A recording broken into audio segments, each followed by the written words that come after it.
ನೋಡಿ, ಹೋರಾಟ ಯಾವ ಸ್ವರೂಪದಲ್ಲಿದೆ ಅಂತಂದರೆ, ಈ ಕಾಫಿ ಟೀ ಕುಡಿಯೋದಕ್ಕೆ ಅಂತ ಹೋದರೆ ಅದು ಕೂಡ ಇವತ್ತು ಸಿಗ್ತಾ ಇಲ್ಲ ಬೆಂಗಳೂರಿನ ಅನೇಕ ಅಂಗಡಿಗಳಲ್ಲಿ. GST ಟ್ಯಾಕ್ಸ್ ವರ್ತಕರ ಸಮರ ಹೇಗಿದೆ ಅಂದರೆ, ಟೀ ಕಾಫಿಗೂ ಕೂಡ ಹಾಲು ಬಳಸಲ್ಲ, ಮತ್ತು ಹಾಲಿನ ಪ್ಯಾಕೆಟ್ಗಳನ್ನು ಕೂಡ ನಾವು ಮಾರಾಟ ಮಾಡಲ್ಲ, ಬ್ಲ್ಯಾಕ್ ಟೀ ಮಾತ್ರ, ಬರೀ ಲೆಮನ್ ಟೀ ಕೊಡ್ತೀವಿ, ಅದನ್ನು ಮಾತ್ರ ವ್ಯಾಪಾರ ಮಾಡ್ತೀವಿ ಅಂತ ವರ್ತಕರು ಹೇಳ್ತಿರೋದು. ಬೇಕರಿ ಕಾಂಡಿಮೆಂಟ್ಸ್ಗಳಲ್ಲಿ ಬೋರ್ಡ್ ಹಾಕಿದ್ದಾರೆ, ಇವತ್ತು ನಾಳೆ 2 ದಿನ, ಆಮೇಲೆ ಜುಲೈ 25ಕ್ಕೆ ಸಂಪೂರ್ಣ ಬಂದ್ ಮಾಡ್ತೀವಿ, ವ್ಯಾಪಾರಿಗಳ ಎಚ್ಚರಿಕೆ. ಓಕೆ, ಬಂದ್ ಮಾಡಿದ್ರೆ ಸ್ವಲ್ಪ ಮಟ್ಟಿಗೆ ಗ್ರಾಹಕರಿಗೆ ತೊಂದರೆ ಆಗ್ಬೋದು, ಬಟ್ ಅವರು ವ್ಯಾಪಾರವನ್ನು ಅವರೇ ಕಳ್ಕೊಂಡಂಗೆ ಆಗುತ್ತೆ. ಒಂದು ದಿನದ ವ್ಯಾಪಾರ ಹೋದರೂ ಪರವಾಗಿಲ್ಲ, ನಾವು ಬಂದ್ ಮಾಡ್ತೀವಿ ಅಂತ ಹೊರಟಿದ್ದಾರೆ. ಫೈನ್, ಎಲ್ಲರೂ ಕೂಡ ಜಾಗೃತರಾಗಿ ಅದನ್ನು ಬಂದ್ ಮಾಡ್ತೀವಿ ಅನ್ನೋದಾದರೆ ಮಾಡ್ಬೋದು, ಸರ್ಕಾರದ ಗಮನವನ್ನು ಸೆಳೆಯುವಂತಹ ಕೆಲಸವನ್ನು ಮಾಡ್ಬೋದು. ಭಿನ್ನವಾಗಿ ಇಂದಿನಿಂದ ಪ್ರತಿಭಟನೆಯನ್ನು ಆರಂಭ ಮಾಡ್ತಾ ಇದ್ದಾರೆ. ಹಾಲಿನ ಉತ್ಪನ್ನಗಳನ್ನು ಕಂಪ್ಲೀಟ್ ಆಗಿ ನಿಷೇಧ ಮಾಡೋದ್ರ ಮುಖಾಂತರವಾಗಿ ಹೋರಾಟವನ್ನು ಮಾಡಬೇಕು ಅನ್ನುವಂಥ ನಿಟ್ಟಿನಲ್ಲಿ ತಯಾರಿಯನ್ನು ಮಾಡ್ಕೊಂಡಿದ್ದಾರೆ. ಗಮನಿಸ್ತಾ ಇದ್ದೀನಿ, ನಾನೊಂದು ಕಾಂಡಿಮೆಂಟ್ನ ಮುಂಭಾಗದಲ್ಲಿದ್ದೇನೆ. ರಾಜ್ಕುಮಾರ್ ರಸ್ತೆಯಲ್ಲಿರುವಂತಹ ಸ್ವೀಟ್ಸ್ ಆ್ಯಂಡ್ ಕಾಂಡಿಮೆಂಟ್ಸ್ ಬೇಕರಿ ಏನಿದೆ, ಇದರ ಮುಂಭಾಗದಲ್ಲಿದ್ದೇನೆ. ಗಮನಿಸ್ತಾ ಇದ್ರಿ, ಇವತ್ತು ಕಂಪ್ಲೀಟಾಗಿ ಇವತ್ತು ನಾಳೆ ನಾಡಿದ್ದು ಯಾವುದೇ ಹಾಲಿನ ಉತ್ಪನ್ನಗಳನ್ನು ಬಳಕೆ ಮಾಡೋದಿಲ್ಲ ಅಂತೇಳಿ ಬಹಳ ಒಂದು ದೊಡ್ಡ ನಿಲುವನ್ನು ತೆಗೆದುಕೊಳ್ಳೋದ್ರ ಮುಖಾಂತರವಾಗಿ ಯಾವುದೇ ಹಾಲಿನ ಉತ್ಪನ್ನಗಳನ್ನು ಮಾರಾಟ ಮಾಡ್ತಾ ಇಲ್ಲ. ಟೀಯನ್ನು ಕೂಡ ಹಾಲನ್ನು ಹಾಕದೇ ಇರುವಂಥ ಲೆಮನ್ ಟೀಯನ್ನು ಮಾರಾಟ ಮಾಡ್ತಾ ಇದೆ. ಬರೀ ಲೆಮನ್ ಟೀ ಅನ್ನುವಂಥ ಬೋರ್ಡನ್ನು ಹಾಕೋದ್ರ ಮುಖಾಂತರವಾಗಿ ಪ್ರತಿಭಟನೆಯಲ್ಲಿ ಭಾಗಿಯಾಗೋದ್ರ ಜೊತೆಗೆ ಇತರ ವ್ಯಾಪಾರಿಗಳಿಗೂ ಕೂಡ ನಾವು ತಮ್ಮ ಬೆಂಬಲವನ್ನು ಸೂಚಿಸ್ತೀನಿ ಅನ್ನುವಂತಹ ನಿಟ್ಟಲ್ಲಿ ಒಂದಷ್ಟು ನಿರ್ಧಾರವನ್ನು ಕೈಗೊಂಡಿದ್ದಾರೆ. ಗಮನಿಸ್ತಾ ಇದ್ದೀರಿ, ಕೇವಲ ಲೆಮನ್ ಟೀ, ಯಾವುದೇ ಹಾಲಿನ ಉತ್ಪನ್ನಗಳನ್ನು ಮಾರಾಟ ಮಾಡ್ತಾ ಇಲ್ಲ. ನಿತ್ಯ ಇವರು ಕೂಡ ಹಾಲು ಮೊಸರು ಎಲ್ಲವನ್ನು ಕೂಡ ಮಾರಾಟ ಮಾಡ್ತಾ ಇದ್ರು. ಬಟ್ ಯಾವಾಗ ಬಂದ್ಗೆ ಕರೆಯನ್ನು ಕೊಡಲಾಗಿತ್ತು, ಪ್ರತಿಭಟನೆಗೆ ಕರೆ ಕೊಡಲಾಗಿತ್ತು, ಈ ಬೆನ್ನಲ್ಲೇ ಇವತ್ತಿನಿಂದ 3 ದಿನಗಳ ಕಾಲ ಯಾವುದೇ ಕಾರಣಕ್ಕೂ ನಾವು ಹಾಲಿನ ಉತ್ಪನ್ನಗಳನ್ನು ಮಾರಾಟ ಮಾಡೋದಿಲ್ಲ ಅಂತೇಳಿ ಕಾಂಡಿಮೆಂಟ್ಸ್ನ ಮಾಲೀಕರು ನಿರ್ಧಾರವನ್ನು ಮಾಡಿರುವಂಥದ್ದು. ನನ್ನೊಟ್ಟಿಗಿದ್ದಾರೆ, ಮಾತನಾಡಿಸ್ತೇನೆ. ಸರ್, ಈಗ ಕಂಪ್ಲೀಟಾಗಿ ಹಾಲಿನ ಉತ್ಪನ್ನ ಬಳಕೆ ನಿಲ್ಲಿಸಿದ್ರೆ ಹೇಗೆ? ಕಂಪ್ಲೀಟಾಗಿ ಇವತ್ತು ನಾಳೆ 25ಕ್ಕೆ ಫುಲ್ ಬಂದ್ ಮಾಡ್ತಾ ಇದೀವಿ. ಫುಲ್ ಬಂದ್ ಮಾಡ್ತಾ ಇದ್ರಿ.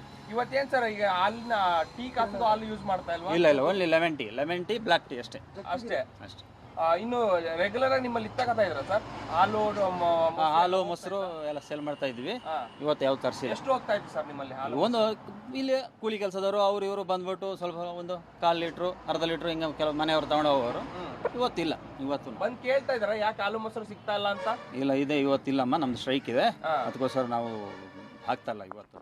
ಅದೇ ಕಪ್ಪು ಪಟ್ಟಿ ಧರಿಸ್ತೀರಿ, ಧರಿಸಿ ಪ್ರತಿಭಟನೆ ಭಾಗಿಯಾಗ್ತೀವಿ. 25ನೇ ತಾರೀಕು ಫುಲ್ ಕ್ಲೋಸ್ ಮಾಡ್ತೀವಿ, ಬಂದ್ ಮಾಡ್ತೀವಿ. ಓಕೆ, ಇದು ವ್ಯಾಪಾರಿಗಳ ಮಾತು. ಈಗಾಗಲೇ ನೋಟಿಸ್ಗಳು ಇತರ ವ್ಯಾಪಾರಿಗಳಿಗೆ ಬಂದಿರುವಂತಹ ಕಾರಣಕ್ಕಾಗಿ ತಮಗೂ ಬರ್ಬೋದು ಅನ್ನುವಂತಹ ಭೀತಿ ಹಿನ್ನೆಲೆಯಲ್ಲೇ ಸದ್ಯ ಈ ನಿರ್ಧಾರಗಳಿಗೆ ಬರ್ತಾ ಇದ್ದಾರೆ. ಇದೇ ನಿಟ್ಟಿನಲ್ಲಿ ಕಂಪ್ಲೀಟಾಗಿ ಹಾಲಿನ ಉತ್ಪನ್ನವನ್ನು ಕಾಂಡಿಮೆಂಟ್ನ ಮಾಲೀಕರು ಮಾರಾಟ ಏನಿತ್ತು ಜೊತೆಗೆ ಬಳಕೆ ಮಾರಾಟ ಎರಡನ್ನೂ ಕೂಡ ನಿಲ್ಲಿಸೋದ್ರ ಮುಖಾಂತರವಾಗಿ ಪ್ರತಿಭಟನೆಯಲ್ಲಿ ಭಾಗಿಯಾಗ್ತಾ ಇದ್ದಾರೆ. ಕ್ಯಾಮರಾ ಪರ್ಸನ್ ಗೌತಮ್ ಜೊತೆ Raghu Mariswamy, public TV, Bengaluru.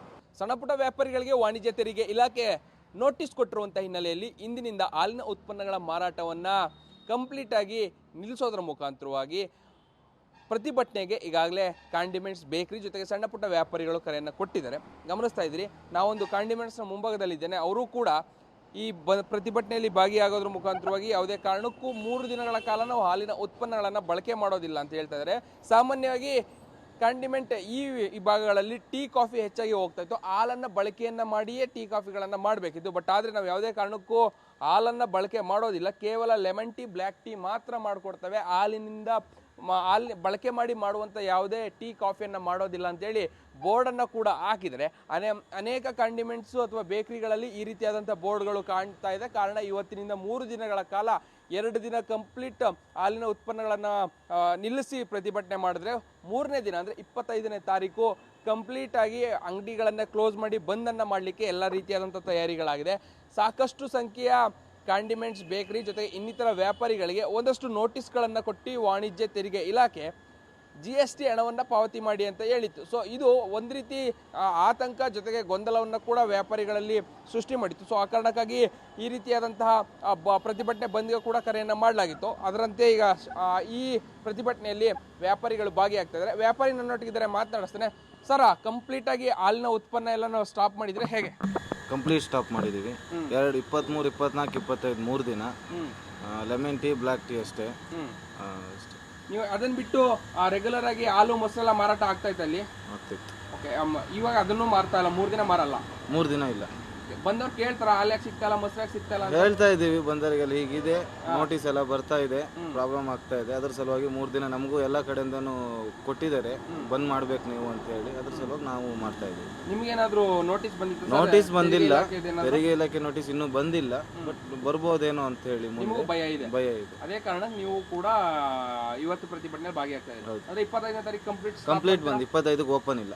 Open ಇರೋದಿಲ್ಲ. ಓಪನ್ ಇಲ್ಲ. ಓಕೆ, ಇದು ವ್ಯಾಪಾರಿಗಳ ಮಾತು ಬಹಳ ಕ್ಲಿಯರ್ ಆಗಿದೆ. ಮುಂದೆ ನಮಗೂ ಕೂಡ ಬರಬಹುದು ಅನ್ನುವಂಥ ಆತಂಕ. ಸೊ ಅದೇ ಕಾರಣಕ್ಕಾಗಿ ನಾವು ಈ ರೀತಿಯಾದಂಥ ನಿರ್ಧಾರಗಳಿಗೆ ಬಂದಿದ್ದೀವಿ.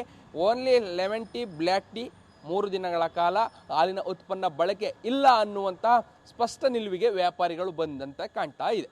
ಕ್ಯಾಮ್ರಾ ಪರ್ಸನ್ ಗೌತಮ್ ಜೊತೆ ರಾಘು ಮರಿಸ್ವಾಮಿ, ಪಬ್ಲಿಕ್ ಟಿವಿ, ಬೆಂಗಳೂರು. ಹೋರಾಟದ ಸ್ವರೂಪ ಹೇಗಿರುತ್ತೆ ಅಂತ ನಾವು ಈ ಹಿಂದಿಂದನೂ ಹೇಳ್ತಾ ಇದ್ದೀವಿ ಕಳೆದ ಹಲವಾರು ದಿನಗಳಿಂದ, ಅದರ ಪ್ರಕಾರನೇ ನಡೀತಾ ಇದೆ.